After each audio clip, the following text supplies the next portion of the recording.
en este maravilloso sitio,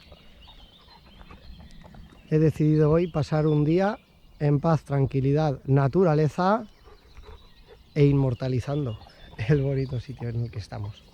Estamos en el embalse del Regajo, el cual está con su mejor estampa invernal,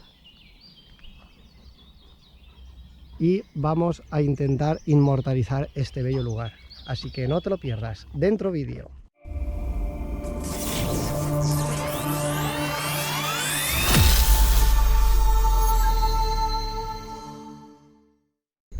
Bien, con todo el arsenal aquí preparado ya, cámara, drones, etcétera, vamos a ir inmortalizando el precioso paraje que tenemos aquí y comenzamos ya con los resultados.